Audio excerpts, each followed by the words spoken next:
बड़े कमाल की बात कही है कि जो आपके साथ बुरे हैं उनके साथ ना बुरे रहो ना अच्छे रहो, बस उनसे दूर रहो।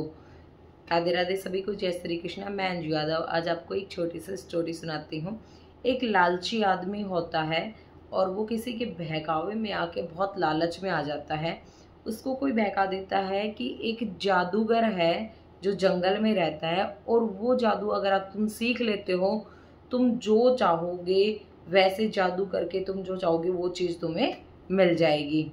तो वो आदमी अपना बोरिया बिस्तर बांधता है, बैग में सामान वामान डालता है और बैग में सामान डाल के और वो जंगल की तरफ निकल देता है। वो जंगल की तरफ जा रहा होता है, अंधेरा हो जाता है, शाम हो जाती है और धीरे धीरे जंगल घना होता जाता है। जंगल बढ़ता ही जा रहा है, गहरा होता जा रहा है जंगल। थोड़ी दूर चलने के बाद उसको एक बुजुर्ग आदमी दिखाई देता है। वो पूछता है उससे कि बाबा क्या इस जंगल में कोई जादूगर रहता है? तो बाबा कहता है कि हाँ, इस जंगल में जादूगर तो रहता है, जाओ उससे जादू सीख लो, लेकिन ध्यान रखना कि आगे जंगल गहरा होता जा रहा है, रात होती जा रही है और इस जंगल में एक शेर रहता है जो बहुत ही खूंखार है, तो उसका ध्यान रखना और तुम चलते जाओ।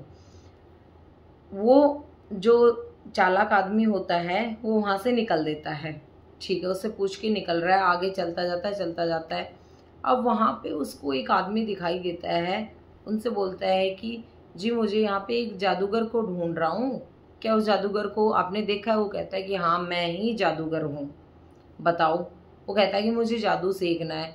तो कहता है कि ठीक है, मैं तुम्हें जादू सिखाऊंगा, लेकिन इससे पहले पास में एक नदी है, उस नदी पे जाओ और तुम पवित्र होके आ जाओ, नहा के स्नान करके आ जाओ, फिर मैं तुम्हें जादू सिखाऊंगा।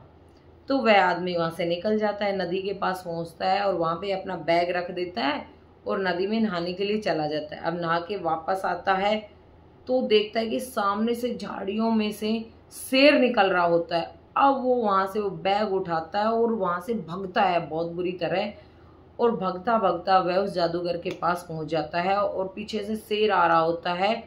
वो जादूगर उस आदमी से वो बैग छीन के उस शेर को फेंक देता है। तब वह आदमी उससे पूछता है कि आपने ये क्यों फेंका है, इसको शेर को क्यों फेंक दिया ये बैग? तो कहता है कि देखो, ये बैग उठा के शेर चला गया है यहाँ से और तुम्हें कुछ भी नहीं हुआ, तुम भी सेफ हो और मैं भी सेफ हूँ क्योंकि इसमें मांस है। तो वो पूछता है कि तुम्हें कैसे पता था कि मेरे बैग में मांस है? बोले कि इसकी स्मेल से पता चल गया था कि तुम्हारे बैग में मांस है, और वही स्मेल इस शेर को आ गई थी कि इसके पास मांस है। तो वो तुम्हारा पीछा नहीं कर रहा था, वो इस मांस का पीछा कर रहा था जो मैंने तुमसे छीन के और उसको फेंक दिया और वो बैग लेके वो चला गया है। तो तुम्हारा पीछा तो वो कर ही नहीं रहा था। तो बोले कि तुम ये लेके क्यों आए थे ये मांस? बोले कि मुझे किसी ने बताया था कि जो जादूगर है उसको मांस बहुत पसंद है, तो मैंने सोचा कि वो मुझे और अच्छा जादू सिखाएगा, इसलिए मैं आपके लिए लेके आया था। बोले ठीक है, चलो अब मैं तुम्हें जादू सिखाता हूँ। तो वह आदमी बोलता है कि नहीं, मैंने जो सीखना था वो सीख लिया, मुझे अब जादू सीखने की कोई ज़रूरत नहीं है, मैंने आपसे बहुत कुछ सीख लिया है ज़िंदगी का। और ये बात बोल के वो आदमी वहीं से निकल जाता है और अपने घर आ जाता है और कोई जादू नहीं सीखता, क्योंकि उसने ज़िंदगी की सबसे बड़ी सीख ले ली थी उस जादूगर से।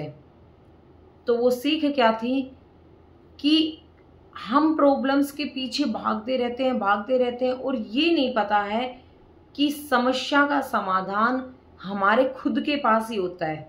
अगर समस्या जिंदगी में है, आई है कोई समस्या, तो हम टेंशन ले लेते हैं, हम सोचते रहते हैं इसका समाधान कहाँ मिलेगा और उसके पीछे ऐसे भागते रहते हैं, पागल हो जाते हैं उसको सोच सोच के। लेकिन अगर ठंडे दिमाग से बैठ के सोचें तो उस समस्या का समाधान हमारे पास ही होता है। तो इस कहानी से हमें यही सीख मिलती है कि प्रॉब्लम से भागो मत, उनका सामना करो, क्योंकि अगर प्रॉब्लम आई है तो उसका समाधान भी उसके साथ में आया है। तो हर प्रॉब्लम का सॉल्यूशन हमारे खुद के पास होता है। तो हमें किसी प्रकार से कोई टेंशन नहीं लेनी चाहिए और शांति से बैठकर अपनी समस्या का समाधान करना चाहिए, क्योंकि अगर हमारे पास समस्या है तो उसका समाधान भी हमारे ही पास है। आपको अगर मेरी स्टोरी अच्छी लगी हो तो प्लीज़ लाइक शेयर कमेंट करना।